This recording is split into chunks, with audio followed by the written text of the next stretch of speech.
যে যারা ইসলাম প্রিয়, যারা মুসলমান, তারা কখনো এই জান্নাত বিক্রি করার মিথ্যা আশ্বাস দিয়ে মানুষের কাছে ভোট চাইতে পারে না।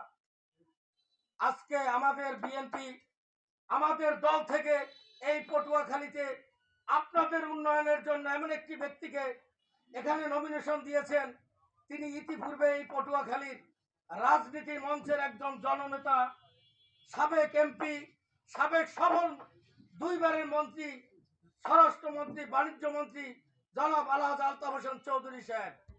কিন্তু তিনি একটি ব্যক্তি নন, তিনি এই বাংলাদেশের সর্বোচ্চ বিমান বাহিনী প্রধানের দায়িত্ব পালন করেছেন। তিনি একজন ফ্রিডম ফাইটার। এই যোগ্য ব্যক্তি যখন বাংলাদেশের মাটিতে এই পটুয়াখালীর ঘাটিতে যখন নির্বাচনে আসলেন, আমাদের দায়িত্ব তাকে নির্বাচিত করা। কারণ তিনি নির্বাচিত হলে এই পটুয়াখালী, মির্জাগঞ্জ, দুমকি অবহেলিত মানুষ, তাদের উন্নয়ন হবে, রাস্তাঘাটের উন্নয়ন হবে, এই দেশের উন্নয়ন হবে। এ কারণেই আমাদের উচিত তাকে নির্বাচিত করা।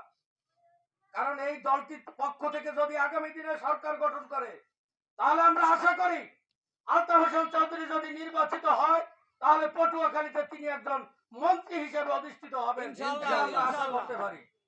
অতএব আমাদের এই আশা আকাঙ্ক্ষা রেখে আজকের এই ভারাক্রান্ত সময়ে অন্তরের অন্তঃস্থল থেকে মহান রব্বুল আলামিনের কাছে দোয়া করি, ইয়া রব্বুল আলামিন, হে পরওয়ারদিগার মালিক, আপনার কাছে ফরিয়াদ জানাই, আমাদের গণতন্ত্রের মা দেশনেত্রী বেগম খালেদা জিয়াকে আপনার জান্নাতের উচ্চ মাকাম দান করেন, তার জীবনের সমস্ত গুণাগুলিকে আপনি ক্ষমা করে দেন।